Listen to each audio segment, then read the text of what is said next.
Hello and welcome back to another episode of the podcast Little Girls Aren't Taught This.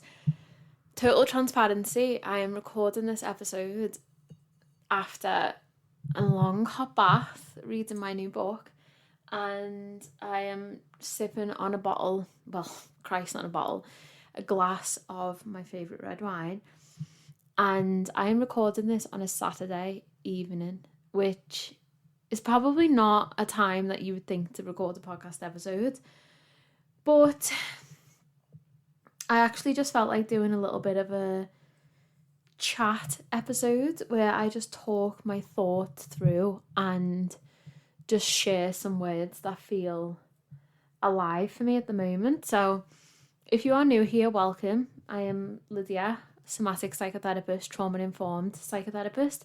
And my work is around helping women come back into their bodies so they can find safety and connection and essentially start to live a life with joy, a life that they feel embodied in, and a life that actually serves them in so many ways. And it's just the most beautiful way that I could live my life.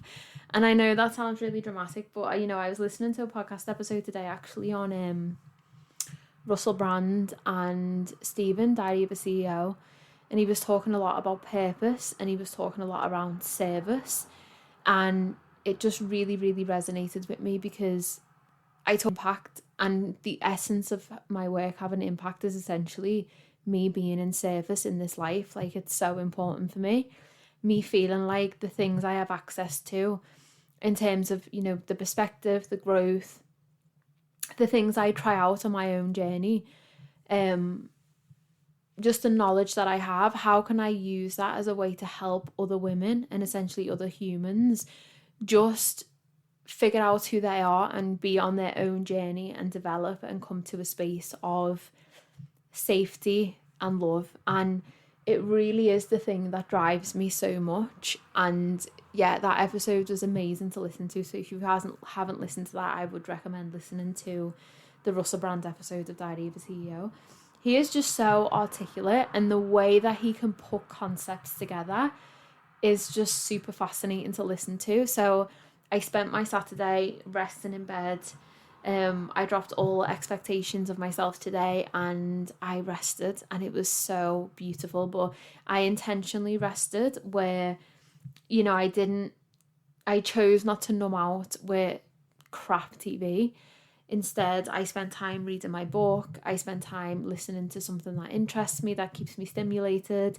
And then I actually spent my afternoon just bumbling around a bookstore because that is what I felt like I wanted to do. So I did that, and it was really, really nice. So this episode doesn't really have, in essence, a topic that I want to talk about. But I guess there's a lot of change happening for me now. There's a lot of new perspectives that I'm gathering. It just feels like there's all of this newness in terms of wisdom and experience on my own journey. And it's really interesting because I feel like I go through periods where I do a lot of rapid growth. And I thought I was coming out of a period after Bali and everything that happened, but it turns out that I am not. I am very much heading into another one, which is fine because it's just how it works, and I can't be upset about that. So one thing I do have to do is pause this episode really briefly, my recording of it, and the reason why I mention that is because I don't want you to hear a little record sound. So I'm just going to pause it for a moment because I actually have to delete some space on my laptop, which is super annoying, and then I'm going to jump straight back. Oh no, it's gone up. Okay, maybe I don't know. Okay, so we're good. I think I should be okay now. I just really had to do that because sometimes I have this perspective in my mind that my episodes are going to be really short and they end up just being really long. So I just wanted to make sure I had, all of the time that I needed. So I actually have just put a question book. Also, if you are new here, please, and this is the first ever episode that you've listened to, please know that my episodes tend to have more structure. And, you know, they can often be around specific topics. Like, not every episode is like this. This may seem like I am just chit-chatting with you in the car, or we are on a walk, and it may not like make sense in terms of like a specific topic. But one of the things I always say about this podcast is it's a space for me to just be me without expectation.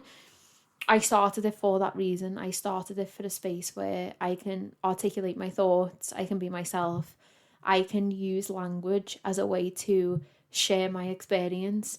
And for me, that means I don't always have to be in educational mode. I don't always have to be intellectual in the way that I am sharing on this podcast. Sometimes I just love doing episodes where it feels like I'm by your side and we're just two friends chatting. I think that you know, that's one of the really important things about this podcast for me. But I'm not always like this in every episode. So if you're new, you know, you'll see that in other episodes. If you're not new and you've been here a while, then you know my vibe and you know how it works. So I actually asked on Instagram when I was in the bath for some questions off you guys. Like, what are some things that you would really like me to just chat about in this episode? And I'm going to answer some of them because they feel really nice, the ones that have come through. So just a little update on where I'm up to. I'm entering a phase of doing a lot of somatic work. So somatic, for those who don't know, I've actually got an episode on somatic work. So, you know, if you feel like you want to understand what that is and the benefits of it, go and check out that episode. I didn't upload it that long ago. It was fairly recent. But essentially, somatic work is just getting into the body. So it's anything that drops you into connection with your body. So whether that's meditation, breath work, embodied movement, in a way I would say some creative things that we do can be quite somatic. So, you know, painting, drawing, all of those really nice things. So somatic, my interpretation of it is just getting out of the head. So in terms of like these things that I'm now leaning into, they are body work, energy work, and breath work. So they're the three main things that I am now using as modalities and things to help me process and develop and, you know, just stay on track. Because for me, I don't always lean on these things when I have like stuff going on. You know, these practices for me are a part of my being. They're not, I don't lean on breath work and I don't lean on body work when it feels like it's chaotic. Really, actually, and Russell Brand spoke about this today, and you know, the way he articulated it was beautiful, is that spirituality is just being. These spiritual practices that we draw on, they're just essentially a part of the essence of every day. They're a way to channel that higher purpose, that love, that connection, that divinity that exists above us, below us, all around us, runs through us. It's a way to channel that into our everyday, you know, existence, our humanness, our life. So for me, actually, these practices feel really, really in alignment with that. So I really find that anything that drops me down into my body, anything that allows me to become more aware of self, anything that allows me to process and connect the dots and just create spaciousness in my life is something that is of the utmost importance to me. And I was actually pondering on this today as I was driving to Waterstones, and I also am going to be sipping on my wine during this episode, just FYI if you hear me. But one of the things I was pondering on today was actually how, for me, I'm not really a consumer, and this was an interesting thought for me today. In one, you know, narrative, I am a consumer because I live this life and I buy things and I buy into things. But on the other hand, I'm really not a consumer. So then I was thinking about today, well, I must consume some things, and what are they? You know, what are my go-tos? Because I don't really ever buy clothes. Like, I don't really care about them. And if I do buy something, it's usually because I really desire it, or I need it. Like, I'm not one of these people who every season will go out and buy different clothes, and I don't do, massive hauls. I just make do with what I've got, and I kind of just recycle the clothes that I've got until it's something that I feel like I need or I don't have. In terms, like, if we get to winter and I want some like nice pants or, you know, whatever. So I don't really consume. And also, like, when iPhones come out, like, I don't automatically feel like I need to update them. I don't really care that much about material objects. Like, I don't care if I don't have a fancy car. I don't care. And I also don't really buy into constructs around femininity and beauty as much as I used to. And again, I was being really curious around this as I was driving today, and I was thinking, well, Lydia, there must be a part of you that buys into these things, that you can't be immune to them. You're still in the system. You're still in this society with all of these constructs. So of course there's a way that you buy into them. And I was just really reflecting on, okay, but how do I do it? And again, like, when we spend time where we're not doing anything, so I tend to drive a lot of the time with like no music on and stuff. You know, if I'm just like in this quite reflective space, I like to drive with no music on, the same way I like to walk and I don't listen to anything, because it's actually in these pockets of space that I get the opportunity to reflect and then almost have this inner dialogue where I back and forth with myself. So I was thinking today, you know, there must be things that I do consume. There must be ways I buy into these beauty ideals of society, because again, like, I'm not one to wear makeup all the time. I'm not one who overly is bothered about aging. I'm just not bothered. And I wondered if in some ways I am bothered and maybe I'm just not aware of it. And again, there's no end goal to me explaining this. I'm just essentially like talking my thoughts and my perspectives through of kind of where I'm at the moment, and, you know, the thought process that I'm having around, you know, my womanness and my humanness. And as I embark on this journey of self-discovery and as I keep deepening my connection to myself, and, you know, one of the things I'm really, really feeling into is deepening that connection to the divine. And Russell Brand, again, this podcast episode, it was like I was meant to listen to it, but he was talking a lot around being religious and talking about God. And Stephen asked him, well, what is God? And he was like, well, what is it to you?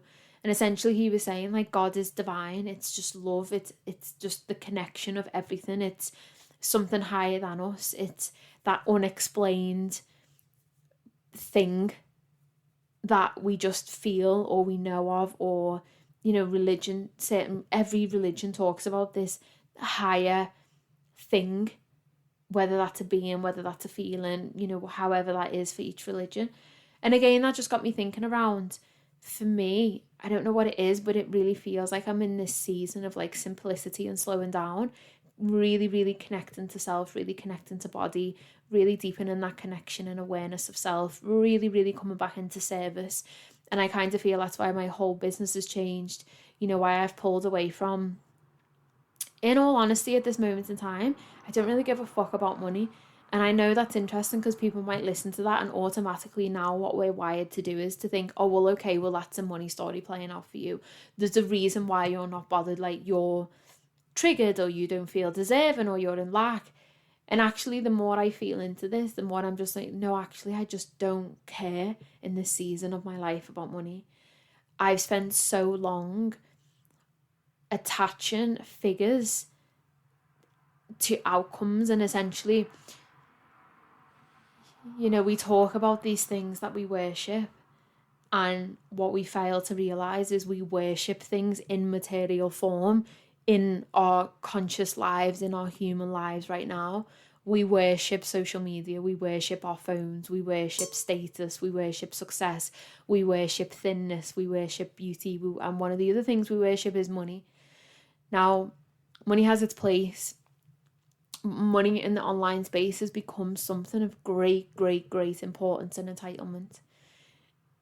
And I don't really have an opinion either or. I'm just really curious about how transitioning into this season of slowness, because of everything that's happening with my body and the things that my body is telling me, how I'm really just pulling back and pulling inward. I'm craving service, I'm craving connection, I'm craving simplicity. And what it almost feels like is a detachment of goals and expectations and pressure. And it almost feels like a part of me is detached in the way of like, well, it's going to happen. And whatever that is meant to happen for Lydia on this story, on this timeline, in this life lived, whatever that is meant to be for me will be. And as long as I show up and as long as I remain in service and as long as I just keep connecting to helping people and being on this mission, well, that is going to happen. It's not like I'm going to go drastically off course unless something happens and I end up drastically off course, but it's almost like this just feels like it's coming back into alignment, and it's like it will happen. And maybe it's just not meant to happen in the space of like a big 6-figure business. Maybe it will, but maybe it won't. But maybe it might happen as a byproduct of you being in service, and that's so rewarding, rather than the 6-figure business being the forefront and almost forgetting about service and connection and impact. So again, it's just really, really super interesting for me, and just today thinking about these things of that we place so much value on in society. And it's just really, really interesting to me to understand, the more I do the work with self and the more that I work with women and the more I develop my understanding and I learn how much of the wrong stuff we place value on, and the really, really detrimental impact that has on sense of self, it has on connection. It has on really the fundamental principles that lead the lives that we live. When we place the wrong value on things that actually don't really matter. And for you, what I invite you is, if you listen to this podcast and you want this to serve as a way to get super curious and, like reflective about your own self, it's really about like, what do you place high value on, and getting really, really fucking honest with yourself. What is it that you place high value on? So for me, I could say one of the things that I place high value on is learning and education. There might be some people and, maybe past versions of myself that have been like, you don't need to read all the books and you don't need to constantly keep learning. Maybe for some people it's different narratives, isn't it? It's not, the essence of truth is not found in one specific narrative. It's found in the perspective of multiple different narratives from multiple different people. Just because my truth is one thing, it doesn't mean that it's applicable to somebody else. But essentially, that for somebody else could be deemed as, why are you doing that? Why are you placing value on that? Because it doesn't really matter. So it's just really interesting. And I'm just super, super curious to see where this is going to lead me as I develop my connection, my knowledge, deepen my connection with intuition, deepen my connection with the divine. That feels like something that's really important to me. How can I bring that connection, and almost like that. It's interesting because I used to say, I'm not religious, I don't believe in anything. And then listening to Russell Brand talk today, it almost like served as a perspective shift of, how can you say you don't believe in anything and you're not religious when you literally believe in the universe, source, something higher than you, the fact that you're held, you believe in spirit. So in essence, you're not religious. And it just really got me like curious. So I actually, when I went to Waterstones, I was looking for books around religion that I can start to read, but like simple books, obviously. I was kind of looking for a book that would explain the essence of these different religions. So Buddhism, Christianity,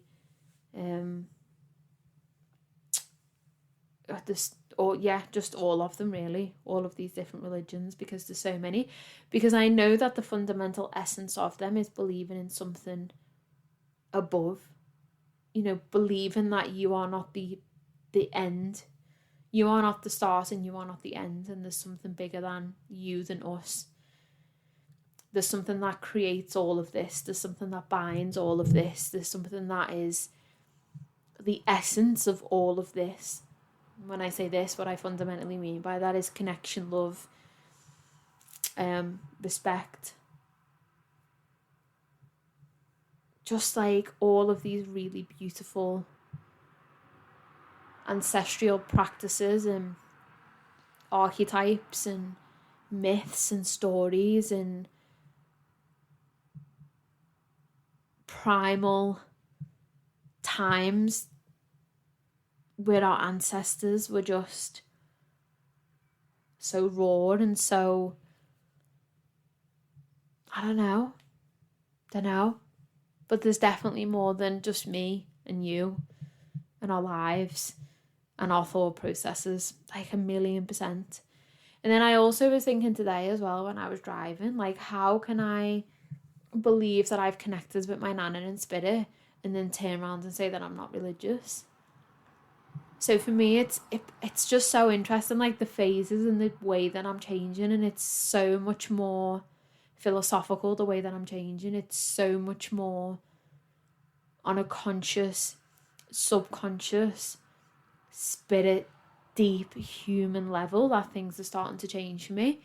Almost like it's the new season and the new phase. And one of the things I'm not afraid to do is to change and say something new, even though I've never said or thought that in the past. Like, I'm not afraid to do that. Just because for my whole life I may have identified as not religious, I don't mind now if that changes, because I understand that we change as humans, and I don't think I ever would. I don't even know what this thought process is going to turn into. I don't think it's going to be something where I start going to church on a Sunday, but I just noticed that doesn't resonate with me anymore to say that.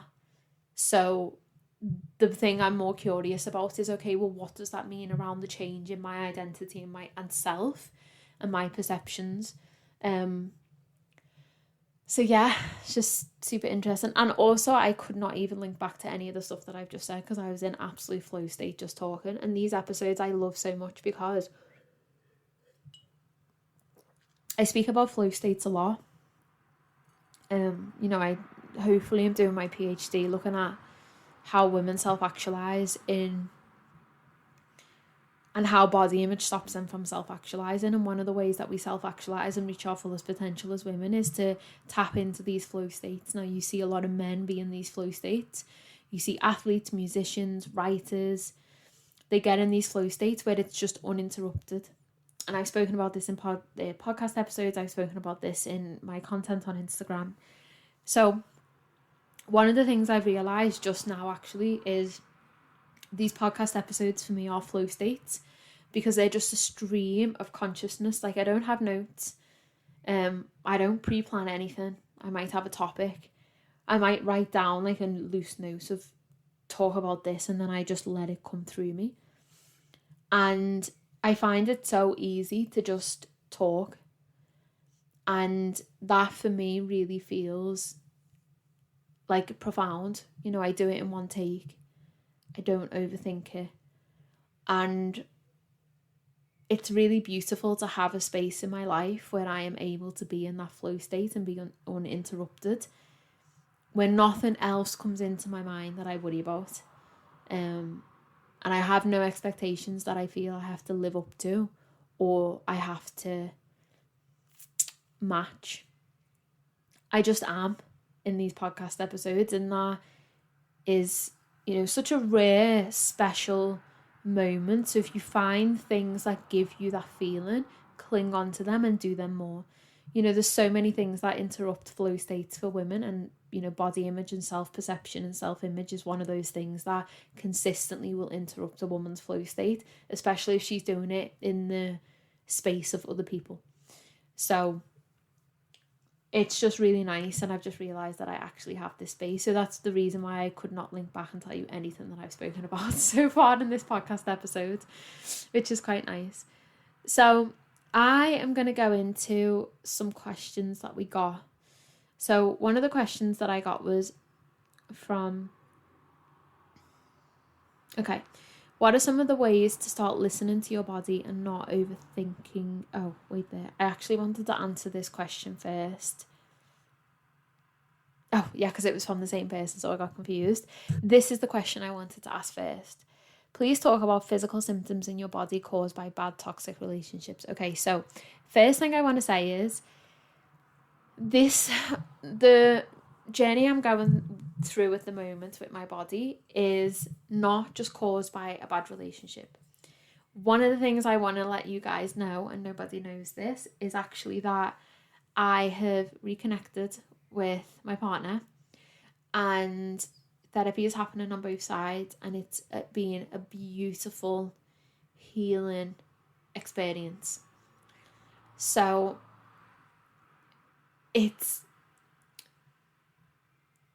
there was so much happening with the relationship, but what I'm realizing is there was so much before. And what it's really, really made me think about is the circumstances and these situations in my life that must have been causing high levels of stress, and for me to almost be in that hypervigilant state without realizing it. So if we just look at the last 2 years for me, I had the infection when I had the surgery. So I had major surgery twice. I was on antibiotics. I literally had borderline sepsis infection in my body. That was very, very, like, physically traumatic for my body. So I had that. Then on top of that, I was doing a master's in lockdown. So again, we add lockdown into it. We add the coronavirus into it, the stress that was causing. So then we had the masters in, and we had the masters that was taking place online in lockdown, which means instantly you're not getting that connection. You're stuck on a screen. And for somebody like me, I really, really struggle to learn in environments like that, which not only amplifies the stress of university, but it almost makes it feel somewhat impossible, because you're doing it in a way that doesn't support your growth or learning, or ways that you can absorb information and really, really take that on. Then I had all of my final deadlines for my masters, which was like a super, super, super stressful time. And then I had packing up my whole life, saying goodbye to my loved ones, selling all my stuff, letting go of everything, getting on a plane to California, which was nearly a year ago, going to California for 4 months, that not working out, all of the horrific emotions that came around that, coming back home, and then going to Bali, and then all of the stuff with my relationship. So one of the things that I am realising is that in the doing, in the chasing of the goals, in the trying to get ahead, in the stepping out of our comfort zones, if we don't bring our body on board with that process, we literally stress our body out so much and cause it so much overwhelm. Now again, I don't know your situations, but what I do know for me is the past 2 years have been high fucking stress for me.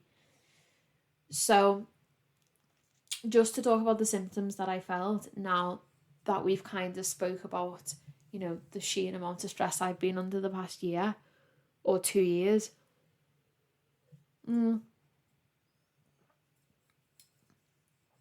It kind of started in Bali was when I noticed it, and I would wake up in the morning and I would be bloated every single day. Now, some mornings I would wake up and it would be painful. Throughout the day, it would be painful. I just put it down to food that I was eating, you know, the heat, all of these different things. And it was just consistent bloat after bloat after bloat. And on top of that, the fatigue. So I actually have a note on my phone that I wrote down, and let me try and find it, when I was in the gym. So this would have been, when was I last in Bali? So April. And I was in the gym, and yeah, I've been feeling, when did I write this? The 4th of April 2023 at 9:09 a.m. I was in the gym, and I was trying to do a gym session, and I was fatigued to the point where even lifting a weight, I was like, I just cannot, like, and I was so frustrated. I was in the gym, I was crying, I wanted to walk out. I was like, I have never, ever, ever felt this way before. Like, I don't know what's happening. My mental health was low, and this was around the time, and I've openly spoke about this, where I got on a therapy call, and I was like, I feel like I'm depressed. Like, I literally feel so depressed.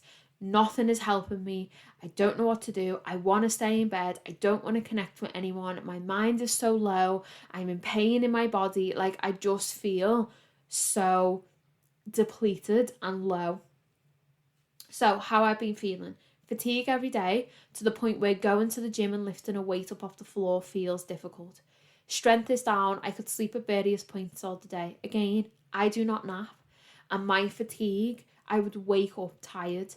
Literally, even getting on the bike to go to the gym was like the hardest thing ever.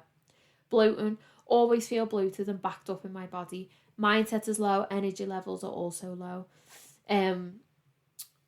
So that was how I was feeling, and I wrote that because I walked out of the gym on my scooter, and I got on my scooter and I was crying on the way back, and I was thinking, this is not me, like, there's something going on. I need to get this checked out when I get home. So I get home from England, and obviously bearing in mind, the last time I was home properly was a year ago. I was only home for 5 weeks, and then I went to Bali again. I got home in May 2023, and I had nothing. I had no car. I had 2 suitcases full of belongings. I had no home. I had no money. I had no business. I was online, but like essentially no work and business. Because this time a year ago, I was in the process of giving everything away. Now you imagine that, everything. My clothes, my plants, my furniture, my car, everything. I had to let go and just literally take the bare minimum things to California. So I landed back in England 3 months ago nearly now, and I landed to nothing. And I was like, okay, it's fine. I'm going to figure it out. So since I've landed back, again, I've noticed the same symptoms. Tiredness is, I cannot even explain it. I've been taking iron supplements to see if I was low in iron. They're not working. I'm still tired. I'm now waking up at 8, 9 a.m, where for me, I would naturally wake up at like 6 a.m. I tried to go back to the gym. Again, the fatigue was just off the charts. And one of the biggest things, I just felt like there was so much inflammation in my body, and I just felt so tight and uncomfortable in my body. And I literally was in the car about a week ago talking to Luke. About 3 weeks ago. And I said to him, I don't know what it is, but my body has never felt this tight, and I have never felt this uncomfortable in my body before. I am bloated every day. And when you wake up and you're bloated every day, it gets you down. It gets you down, because I know that my body should not look this way, and it's painful, and my clothes don't fit right, and I'm like, this is not how I'm meant to feel and look in my body. So beginning of July, I stopped weightlifting altogether.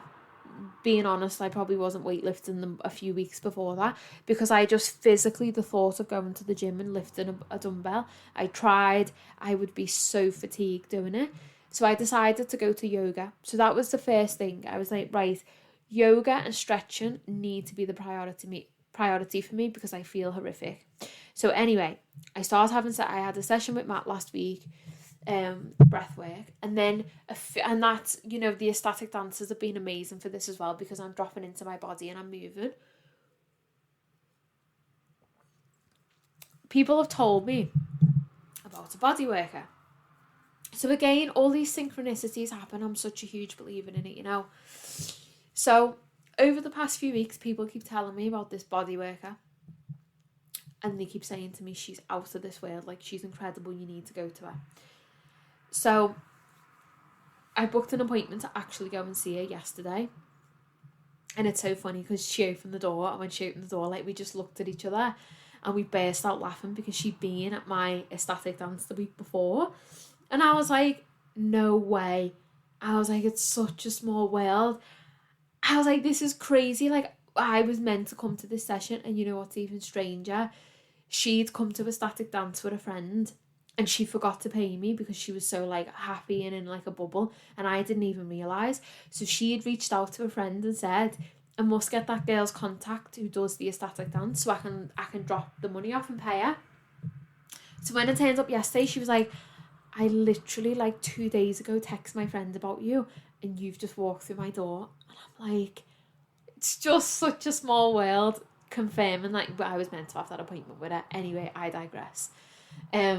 So yesterday I went for the bodywork session.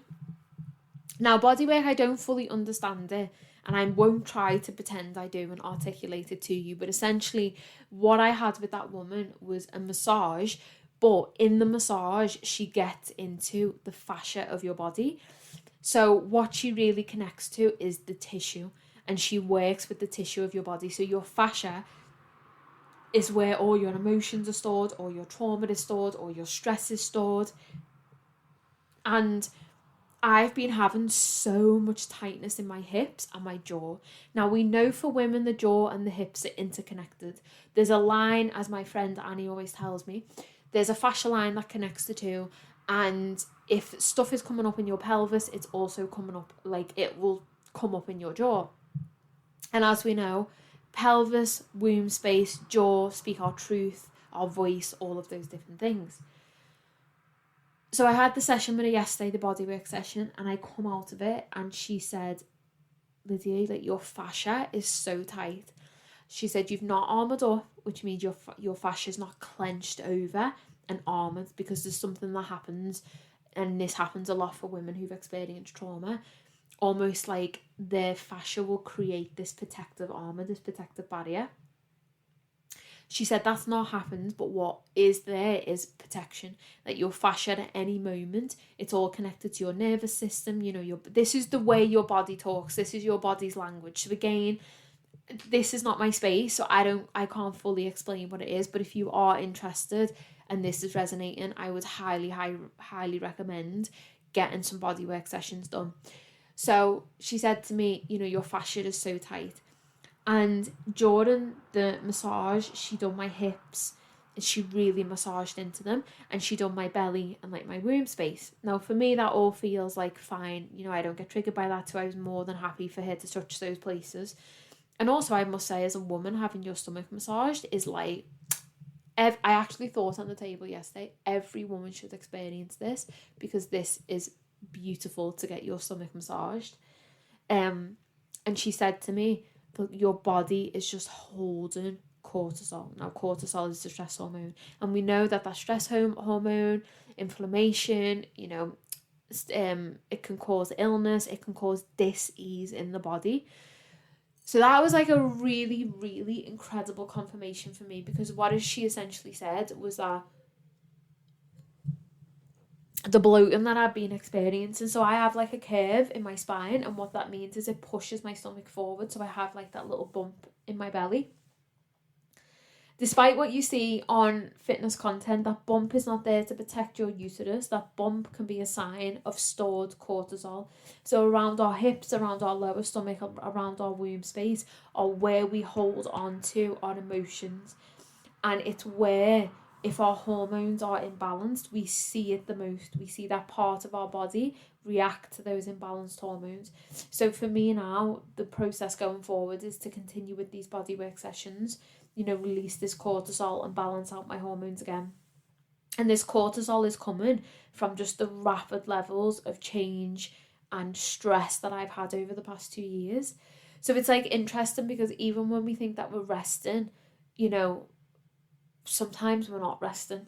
We're actually not doing what our body needs. So for me now, when I was speaking to Lydia yesterday, I'm in the season of like deep intentional rest. So what that means is slowness. It really means dropping into the body. It really means doing things that allow my nervous system to drop down and start to feel like really, really at home. And that was one of the other things we explored, like what is home for you? And essentially for a year, I haven't had a home. I've not been grounded anywhere. Even before I moved to California, I was living in someone else's house, and sure, I made it mine, but it wasn't my home. There were still people that would come in at certain times and check things, and it wasn't mine. And I realised that home and spaces and groundedness and safety is really, really what my body and my nervous system needs at the moment. And that just feels so like right. It just, the resonance of that in my body and my mind and my soul and my heart, I'm just like, yes, that slowness. So that is why the fatigue is there. That is why the bloatedness is there. That is why the thought of even going to the gym and doing anything high intensity is there. Now, some people could say, you just push through the fatigue and it's a mindset thing. It's fucking bullshit. It's not a mindset thing. My body is trying its best to communicate something to me, and it's giving me the physical symptoms to show me, please listen to what I am telling you because this is what I need. And I am going to listen to her because she is so powerful. Like, you have no idea how powerful your body is. It's fucking out of this world. How it just works, and it protects you, and it loves you, and it just does its thing without the mind needing to do anything. And we just disrespect it so much. As women, we disrespect our bodies beyond belief. And I'm just like, if only we knew how incredible and powerful these vessels were. They are so amazing. And then when we think about how pure and beautiful our souls are, and how delicate life is, and how delicate our souls are, and our body is that storehouse, and then our body stores all of that wisdom, and it does all of its thing to keep us alive so we can experience this life and experience all the wonder and all of the fucking sorrow and all of the up and down that it brings. And then we just disrespect it because all we give a fuck about is the external. All we give a fuck about is the external. But then it's also multi-layered, isn't it? Because the body stores our emotions, and when you feel unsafe, what you want to do is run away from that, so you shut off. You shut off from your body. And I'm realising that when we shut off from our bodies, we don't live. Because we shut off everything. We can't choose. We can't choose to shut off from fear, grief, rage, anger, jealousy. We can't shut off those shadow parts, but welcome in love, connection, joy, like safety, peace, acceptance, happiness, wonderment, fulfillment. We just can't do that. So this has really just solidified the work that I'm doing, because the work that I do now is about helping bringing women back to their bodies so they experience safety and connection. And me, somebody who's on this journey myself, to experience that safety and that connection. And I feel safe in my body, and I feel connected in my body, but it just always shows that your body keeps the score, man. Your body just holds on to everything that you go through. And it almost feels like I've done the cognitive processing over the past couple of months, and now it's time to process my body. And for me, it's honouring the fuck out of that, and it's surrendering to that, because it is not easy to wake up every single day and to honour the tiredness. You know, to see my body change, the softness of my body, because I've not lifted weights for so long. It's not easy to wake up in the morning and feel bloated and not automatically switch into "you're disgusting, you look so fat." Like, I feel that shame that I felt so long ago. To choose that kindness and to choose that love and compassion for my body all of the time, and just know that, like, I am here, I've got you, like, I'm going to give you what you need. And the body will reward me. She will reward me if I show up for her. Your body will reward you if you show up for her. But if you show up with love and compassion, not if you show up with this element of yourself where you're rejecting, or you're trying to control or manipulate or punish, your body won't respond to that. You know, the external, you might see changes that feed into that validation of, oh, look, I'm losing weight and I feel really amazing or whatever, but it's always got to come from love. Otherwise, there's no fucking point. What's the point? What's the point? What's the point in doing it if it's not coming from a space of love? Because the only person that feels that is you, because you just internalise that and you just swallow that. So it's just really, really super, super important that we choose love. And that's not easy, and I know that's not easy. And this is why I do the work that I do, because I know the trauma that women have. I know how our body holds on to that. I know how complex it is, how nuanced it is, but I know that it's possible. Whatever that looks like for you.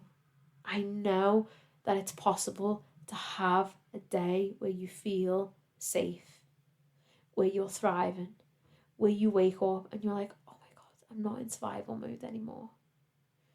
A day where you notice when your nervous system activates and you're able to resource and bring it back down, and you're able to feel safe, and you're able to feel in control, and you're able to look in the mirror, and even if you don't like what you see because that conditioning is there and that programming is there, you're able to choose a different alternative that brings you kindness and acceptance. You don't default into that narrative and that programming of rejection and ridicule and shame. I know that this is possible, otherwise I would not do the work that I do. And I've seen it with women before, I've seen it happen. And that is why it's so important to create and do a journey that feels relevant for you, nobody else. It's not about anybody else, because nobody else is living with your body. Nobody else has your body. Nobody else has had your experiences. Nobody else is in your mind. What's relevant is your experience. And that's just so powerful. Like, really, really powerful. So they were some of the physical symptoms that I had. Another question, what will my book be focused on? So if you missed this, I've started writing my book, and my book is going to be based on, I think my book is going to be based on body image, and I really feel like my book is going to come out of the PhD that I do. I feel like I'm not just doing this PhD because I'm just doing a PhD. I truly feel like it's going to lead to something bigger. I feel like it's going to be the opening door into the TED Talks, into all of these different things. And for me right now, the book feels like it's around body image. It's around feminine identity. And when I say feminine identity, what I'm leaning into with that is the messy fucking parts of feminine identity. And within that comes female sexuality as well. And interwoven into that is, trauma. So I don't know, will it just be around body image? But I feel like there's so much more that I could talk about, not just body image.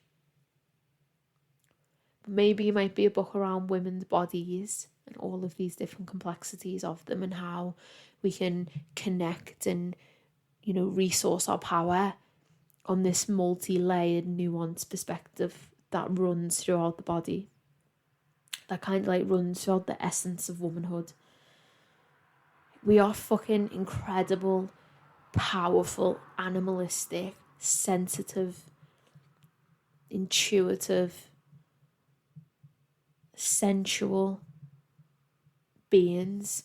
Like, we birth life. We are the portal of life and creation. Like, we are so special. And at the same time, we are a fucking force to be reckoned with. Because when we rage like it's never seen. When we sob from the deepest part of our essence. We love unconditionally, and sometimes at the detriment of self. And we have wisdom that men do not have access to. We have that. And we gain that wisdom as we get older. And it's really interesting because it's juxtaposed with this really, really strong narrative in society that a woman loses her worth when she gets over the age of some fucking bullshit number like 24. The fuck is that? And the reason why that narrative is fed is because society knows that as a woman matures, she gains more confidence, she gains more power, she uses her voice more, and she gains more wisdom. She's a fucking force to be reckoned with. So how can you knock that out of her? You make her feel insecure because she's aging. You make her do everything in her power to revert back to her youth. You make her fearful of these transitions that happen in womanhood. Menopause. We don't even fucking talk about menopause. I'm 30 and I'm still educating myself on my menstrual cycle. What the fuck is that? I've lived in a world where I've been taught to act the same as men who live, by the way, on a 24 hormonal cycle. And I'm out here on a 28-day one. Literally, how I live my life, I'm a cyclical being, and I go through this cycle every 28 days. And I've been taught to live up to expectations of somebody who has that, who refreshes every 24 hours and has a hit of testosterone every 15 minutes. When I have a week in my cycle where I don't even have any testosterone or estrogen, I'm just like completely depleted. So I kind of feel like as I grow into these new parts of self, the book will almost grow with me, because I'm obviously in like the super early writing phases of that. But I just know that they're the core concepts that I want to talk about. And I want it to be a book that you pick up. Like when I was in the bookstore today, I was looking at all of these books and they're like pink and body image and empowerment and this and that. And I was just like, I actually stood and looked at those books and I thought, I don't want my book to be in this section. I do not want my book to be in this section. I want my book to be that really indiscreet book that you just find. Like the gatekeeper, like the book that, this is like super interesting. I want my book to be that best friend. I want my book to be that wisdom of a therapist. I want my book to call out to that wild woman in you. But I also want that book to be there to wipe your tears of grief. I want that book to make you feel like the shame that you experience throughout your life is okay. And I want it to give you permission that when you feel that rage, you release it in a cathartic manner. I want that book to be the thing that you lean to when you don't feel empowered. When you feel messy, when you feel complicated. I want my book to be that thing on your bookshelf that you can pull out and open up at any page. And it's almost like all of our ancestors, all of our wisdom is in the room with you. Me and you are conversating and we are talking and we are sharing, and that invisible thread is there.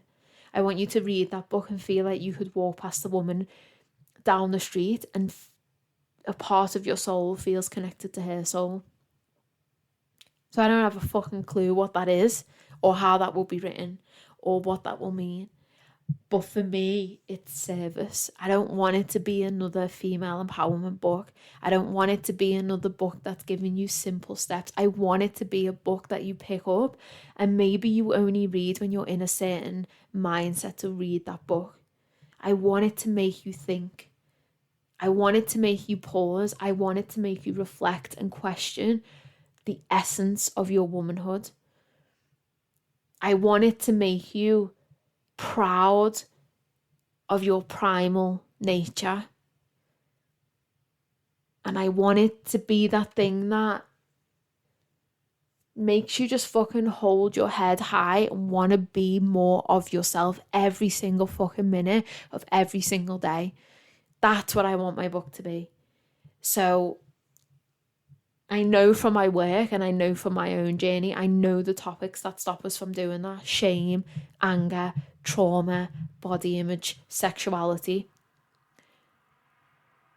So I'm just going to let it unfold, and I'm just going to see where it takes me as I write this book, and you know what comes up. So I hope you like the sound of that. I'm such a deep person, you know, my book has to.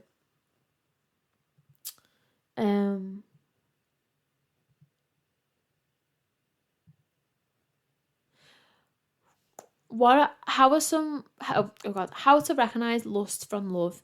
I think that's like really an interesting question. And I think, you know, the thing that's coming to mind, because obviously I've not like rehearsed this, but the thing that's coming to mind is almost like the temporary feeling that you get when you lust after someone. Like, is it like, it's challenging because I almost feel like lust can almost birth love, but lust feels like quick and consuming and chaotic and sexy. So sexy, which is why it draws us in, and almost too good to be true. You know, like when we lust after somebody. And then it's really difficult because when you're falling in love with somebody, you have almost simultaneously those traits side by side. But I think love should be safe and slow and talk about boundaries and, you know, deeper connection. And almost like a growth, like a seed that you plant. So lust, I think, often focuses, like I've just said, on physical attraction and desire. So if you sit back and think about that person that you're lusting after, apart from the physical desire and the sex and the fun and the excitement, is there anything else that's drawing you to them? You know, do you like who they are as a person? Do they have the same morals, the same values, the same virtues as you? Do they inspire you to grow, to be a better person? Do they challenge you? Because I think that's also a really important thing to look for in a partner.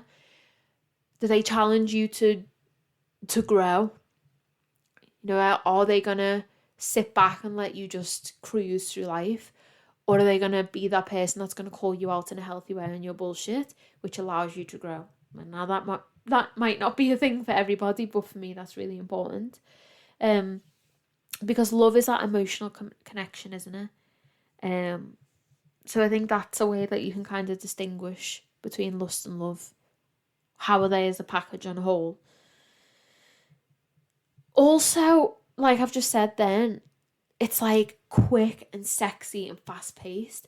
And I think lust is definitely immediate gratification. You know, you think about it in the terms of sexting.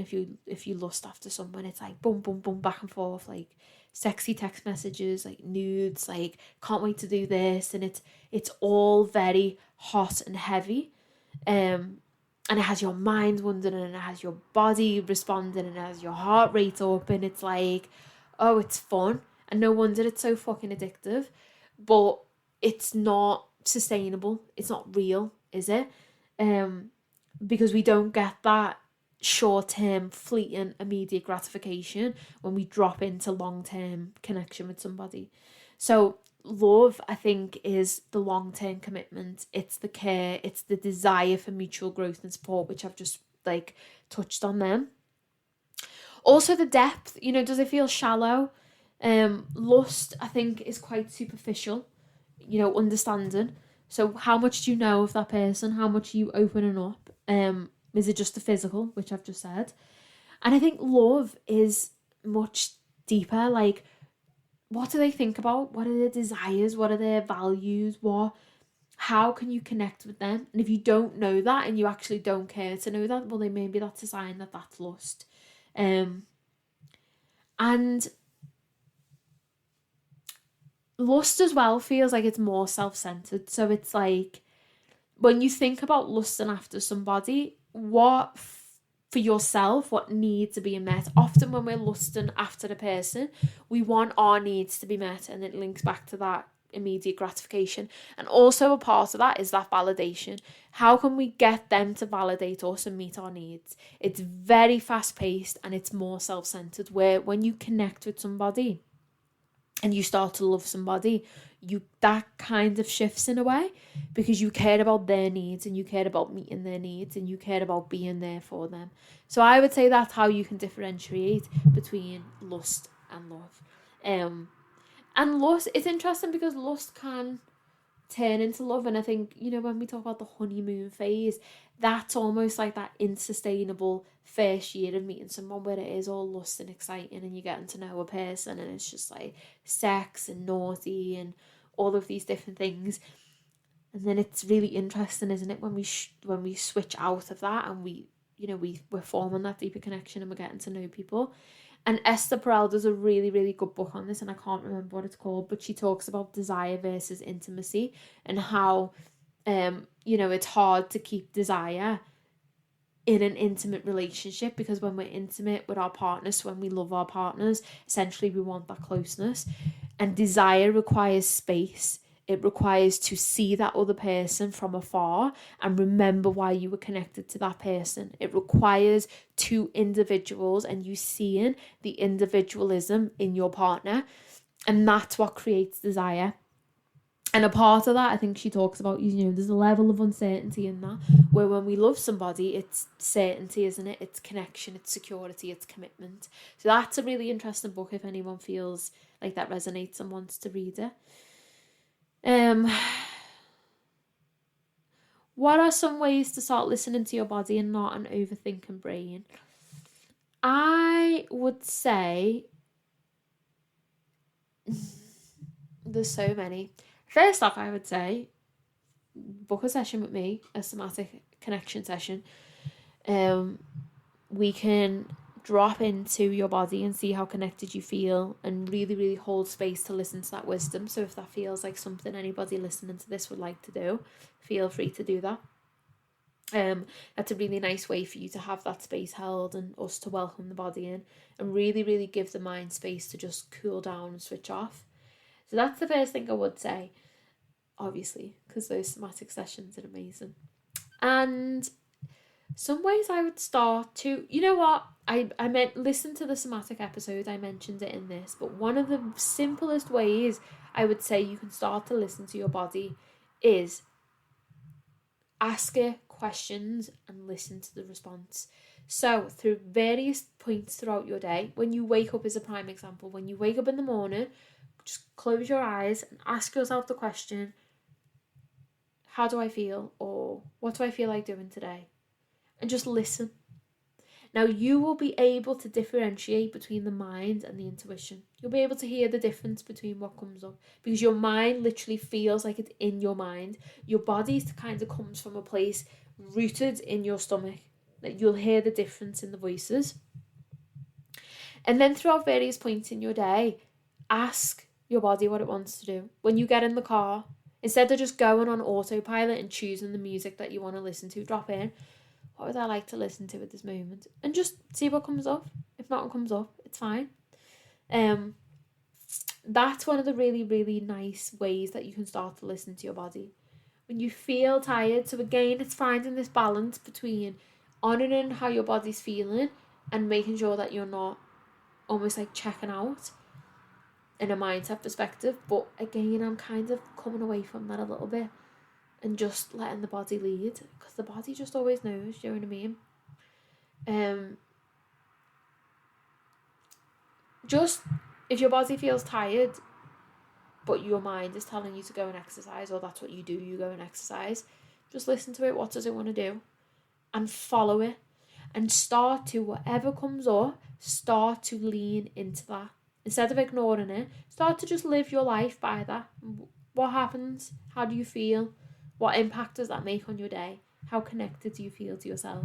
So that's one of the ways I would say you could start. And also I would say listen to that somatic session, because I go into that, how you can start to connect to your body. And I also have an episode not that long ago on ways that you can start to, I think it's feel good in your body, but essentially in that I talk about ways that you can connect to your body. And you know, this is a practice. It's a practice. Doing more embodied things, so like ecstatic dance, more movement, some massages, some breath work, some meditation, things that get you into your body, practices that get you into your body, is how you can really start to listen to your body and what it needs and what it desires. Okay, last question. Still working my way out of a panic disorder breakdown I had last summer. Much better, but still don't feel alive again or able to live without fear. Do you have any advice on this? So, panic disorder breakdown, much better, but I still don't feel alive again or able to live without fear. Do you have any advice on this? So the first thing that's coming to mind, again, remember, like, I don't preempt these questions, and this feels like a pretty complex, loaded question. I appreciate you asking it, so thank you so much. I want to answer it. I want to be able to honour it, because you've reached out to me, and that's like super beautiful and important for me to, you know, give it space in this podcast episode. So one of the things I would say is, for me, what it feels like there could potentially be some trauma stored in the body because of that, you know. And the thing that's making me think that is not living without fear and not feeling alive again. I wonder if there's a level of disconnect in the body, disassociation, you know, protection. So my advice would be to just explore that. Just get really curious about some trauma-informed things that you can start to do, because fear is it's a response to uncertainty, when it's a response to not feeling secure and safe, when we feel fearful. And then not feeling alive. Okay, so what does that mean? Explore that. Really, really get to understand that for you, because I could tell you what that would mean for me or for a past client, but I don't know your lived experience. So what does alive mean for you? So spend some time getting super specific on that. Does that mean that you don't feel emotions? Does that mean you struggle to connect to emotions? Does that feel you don't feel joy? Does that mean that you feel pretty flat and low? Things that used to bring you happiness no longer bring you happiness. Like, what does that mean in your world, in your human lived experience? And then what you can start to do is take those things that you feel, those symptoms, those things that you identify, and then you can start exploring those. So let's say the lack of aliveness, you felt disassociated or disconnected. So essentially to disassociate is where you just drift off. You know, disassociation can come from trauma. Disassociation can happen at various points throughout, you know, your day.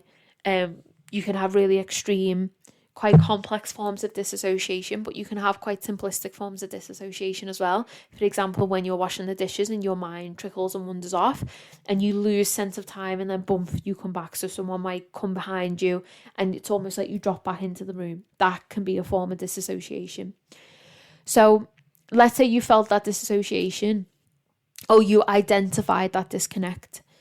It would then be exploring, you know, how is your body responding? How connected do you feel to your body? So if a client came into a session with me, I would measure if there's any disassociation or disconnect based on, like, Matt Gunn learnt me this thing called sponging. where I bring my hand in and it's almost like at different points, can you feel the energy? Can you feel the presence? I might ask you to touch your body, can you feel the sensations within your body? And you just recall back to me what you can feel. Can you feel my presence? Can you feel my touch at various points of your body? So there's ways that professionals can measure, like in sessions with you, if you're present in your body, if you're disconnected, if your internal systems are able to register contact, presence, energy from other people and self. So there's different various forms that you can do that. So that would be my first thing. Again, I could go down the route of saying things, like meditate and breath work and all of these different things. But why would I want to just do a disservice to somebody and do a disservice to you and your body and your experience by potentially telling you to go away and do some things that actually might not help you? So a breathwork session with somebody who is a professional and is trained and is trauma informed, 1000% could work. Could you doing a breathwork session on YouTube to connect into your body and feel more alive? Could that work? Maybe it could. It's almost a part of this journey is feeling into the symptoms of what feels wrong with you. And again, symptoms feels like a pretty loaded word, but essentially it's not. It's just what is the symptom or what is the dis-ease that I'm feeling in my body, because you know you best. You went through that experience last summer and you are now in the process of picking the pieces back together to come back home to yourself. And nobody in this world knows that process better than you. Not even me as a professional, not anybody. You know that the best. You know how it felt before, Jordan, and you know how it feels after. So you spend time exploring the symptoms, the dis-ease, the disconnect, the lack of aliveness, the fear. And, that in itself might feel super fucking edgy or super uncomfortable. And if that does, that's when you can go to therapy. You can explore it in therapy. You can have somebody there who's a trauma-informed specialist to help you with that. Or you can just do it over your own pace in a way that feels safe for you. And then it's about feeling into what feels good. And sometimes people come to me and they're like, I don't know. And it's like, okay, here's where we step in and we co-create and we find these solutions that feel good for you. It's okay if you don't know right now. But I think the main thing for you to tap into is what feels like it's missing. And getting really curious about that. And then what feels like it is the antidote to that suffering or that disease or the symptoms that you're experiencing. What feels like the next step. What used to make you feel alive.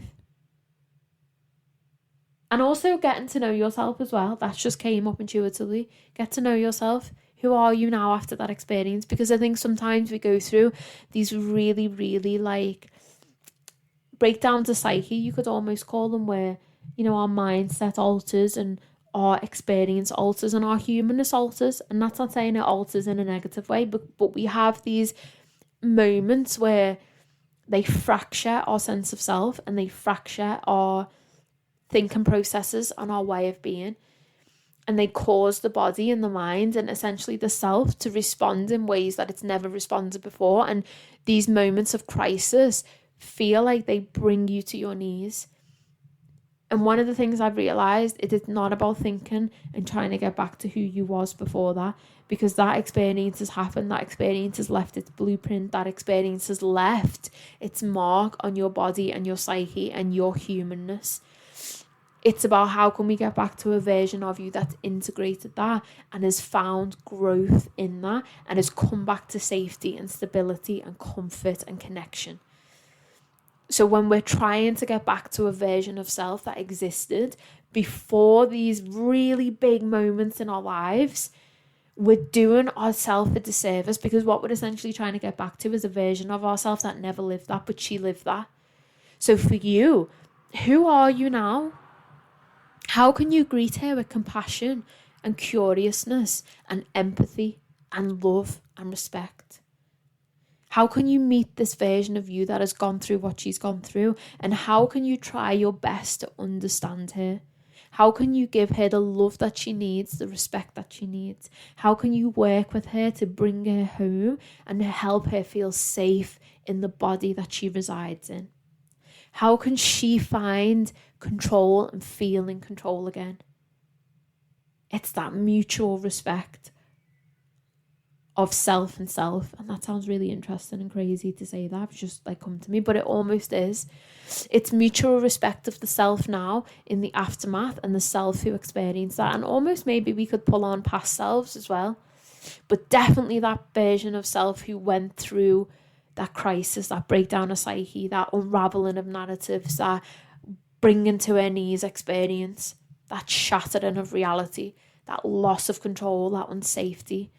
How the fuck can we show her respect and love that she deserves, and compassion and understanding? And how can we reflect on her experience? And then also, how can we bring that respect and mutuality and loving from version of self now? So this is a you versus you thing, a respect of self versus self, to move forward into that new space, into this new phase and timeline of life. Because I always say this with people who've experienced trauma, there is no going back to how it was, because that version of you did not have that experience embedded in her cells and her nervous system and her body and her psyche. She did not have that. And that happens on a normal human level as we go through life. It's like me trying to get back to that Lydia last year. She didn't have that experience of moving to California, of the stress, of the trauma, of the breakdown. She didn't have that. How could I, well, why would I want to get back to that version of her? I can get back to the essence of me, the essence of who I know that I am.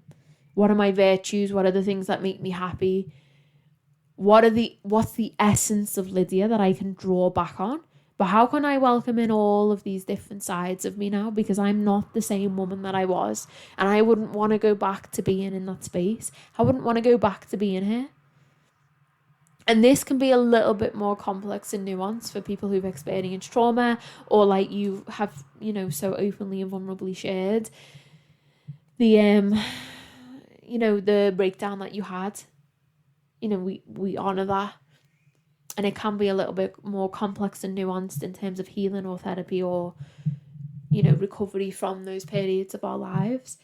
But I just think what's really nice is looking at it with that different perspective. So it's almost like, how can you get back to meeting yourself where you're at? Like, who are you now? Is there anything that you need to say to self from that time? Do you need to sit with that fear? And again, if this is really overwhelming for your nervous system and it just is too much for you to do, you can seek that professional support, or you can just pause for a moment. It's okay. You don't have to do it right now. Please do not ever try to do something that just completely overwhelms you. But one of the things that's really important is to sit with these parts of you, to not put these parts into a box. And I'm speaking more, openly about different parts of our womanness here, like shame, jealousy, rage, any sexual shame, any trauma that we carry. We almost like put them in boxes like they don't exist. One of the things I realised, it's in bringing these into the forefront and meeting these parts of ourselves that we really are able to regain our power back. So how can you meet that version of you now, and how can you sit with that fear? Is there anything you want to write to that past version of self around that fear? What is she fearful of? Something that was really healing for me was when I was in Bali, is I wrote a letter to my 26-year-old self. And this was, when I was processing a lot around the breakdown of the relationship. And I wrote a letter to her. And I wrote and said, I know this is what you want. And I know this is what you're holding on for. And I know this is what you dreamt of. And I understand. And that was so difficult to write. And it was really, really emotionally triggering. And after I wrote it, I realised it was so, healing. It allowed me to process. it allowed me to connect to that part of me that was still holding on, that was clinging on to any shred of chance at that time. Because at that time, you know, it wasn't working, it wasn't going well, it was not, I did not see this outcome happening. So I really fucking processed almost like a death and a grief of that version of the relationship, that version of, you know, us and everything, and I really grieved that and let go of it. And now it just seems like, thanks to the divine, this reconnection has happened, and it's just so different and it's beautiful. And I share that part of self because I'm almost sharing it as like a touchstone of, it could be something that could work for you. Like, I don't know, it might work for you. So yeah, that's how I would answer that question. And I'm sorry if that's not the route that you thought I would go down in terms of like giving, you know, like better advice or like some nice rituals that you could do. But I just know the complexity and the vulnerability of these things that we go through. And for me, I would never ever just say to somebody like, go and meditate or go and like do some mindfulness wellness exercises to help you manage your trauma or help you move through debilitating fear or to help you with disassociation. Like, obviously those things have a place, but sometimes we need that deeper support and we need that deeper somatic and cognitive processing to get through what we're going through. So yeah, I'm sending so much love to you, and thank you so much to every single person who sent me a question. This episode is 1 hour 21 minutes. So if you got to the end of this, well done. I can't believe I spent my whole Saturday night with a glass of wine recording this podcast episode, but I have actually loved it so much. And please send me feedback about this episode. Like, what was your biggest takeaway? How did you find it? Have you enjoyed it? Did it resonate? Did we go on a journey? It's almost like I've had shrooms and I've been on this journey, and I promise you I have not. But I now know this was just what I was craving, to come on and talk and articulate in a way that just feels really wholesome and like cathartic for me. Cathartic means healing, by the way, so just in case it's like it's a fancy therapeutic word, but that's what it means. So thank you so much for listening. Please let me know what you thought of this episode. Thank you so much to the wonderful women who sent me questions in. I love you all so much and I appreciate these questions, and I shall see you next week for another epic educational podcast episode. Have a wonderful week.